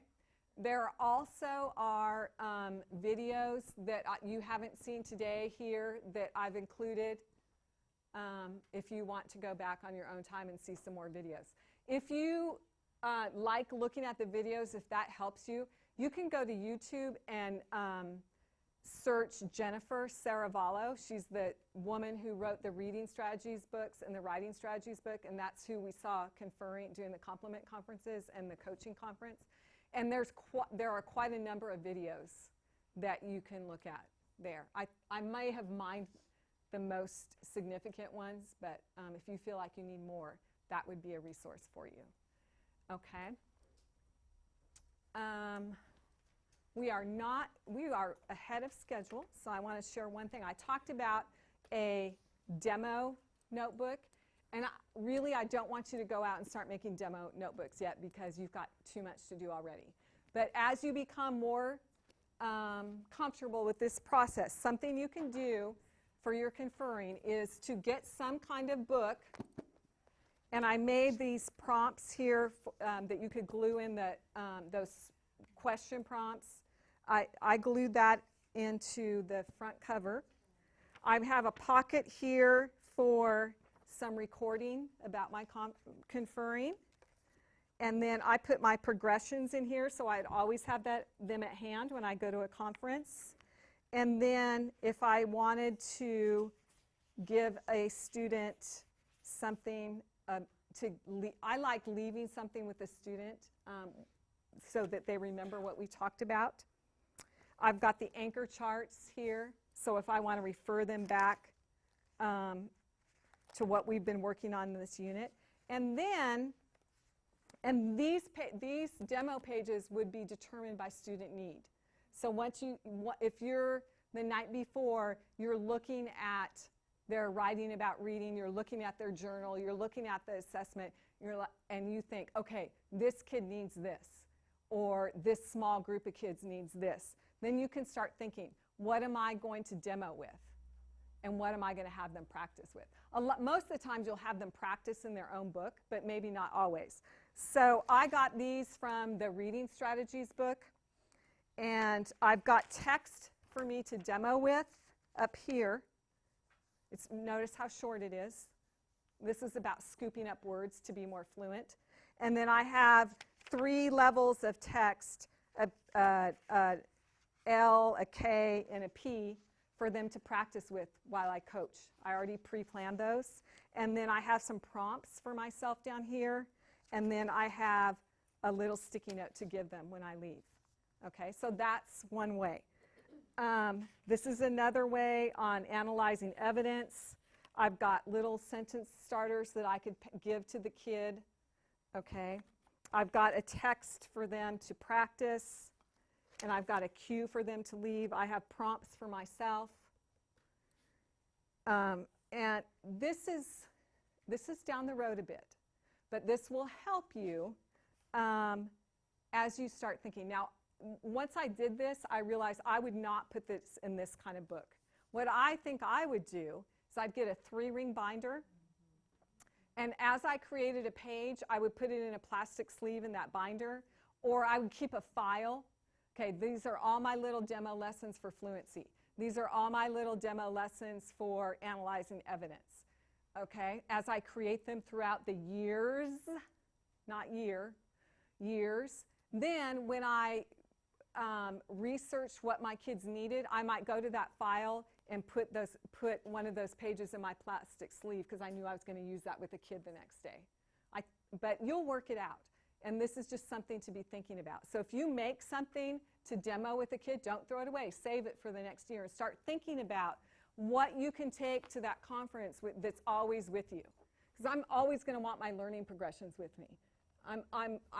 This little cheat sheet is going to help me a lot at first until I get good at this. This is something to think about.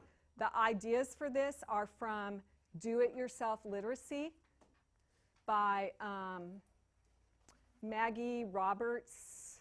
I think there's 2 authors. But you could also Google Do-It-Yourself Literacy, and they have about 8 or 9 videos where they show you how to do this stuff. Okay, but now that I've said that, I want to caution you. This model works. Everything we're doing in this model is what we are supposed to be doing with kids. There have been now generations of research about what works for kids when they learn how to read. And guess what? They need to read. Okay?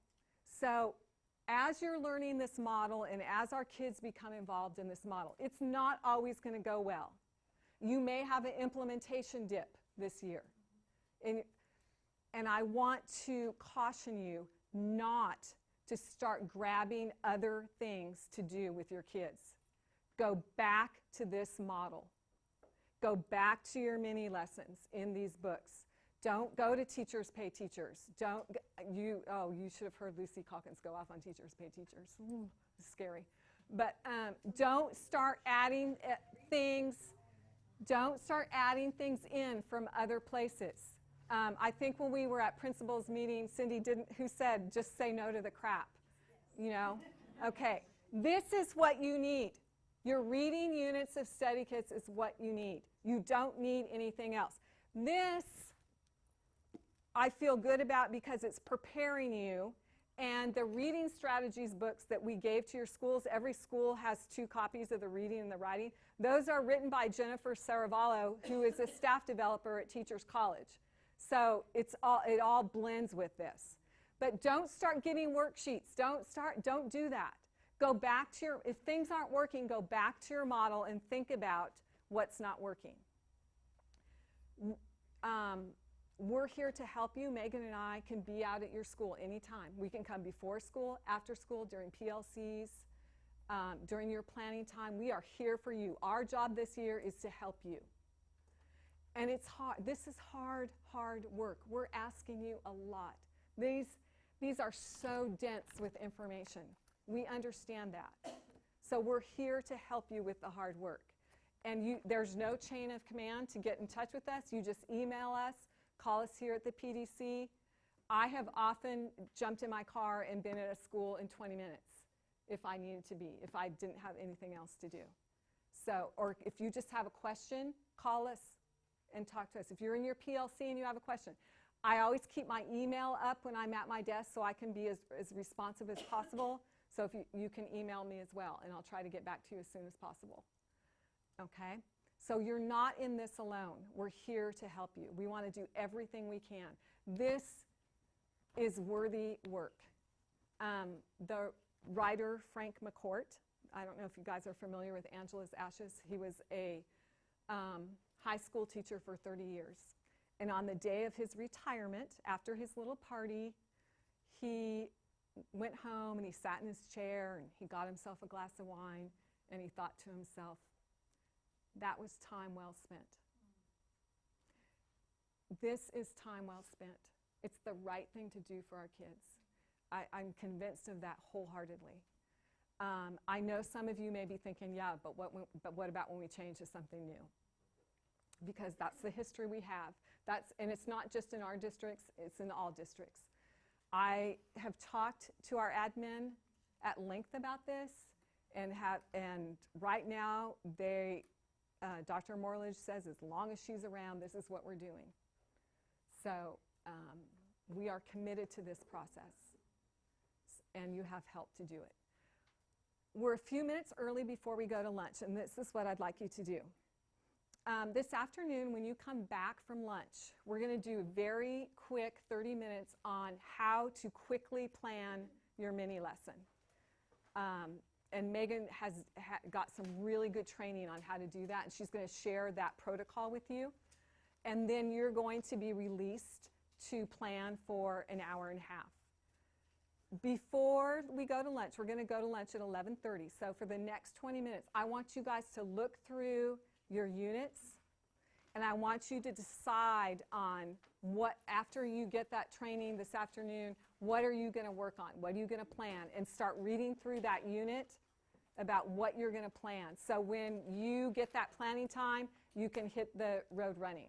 Okay? So take the next 20 minutes to decide what you're going to work on, read through all the information about that, and then at 11:30 you may go to lunch.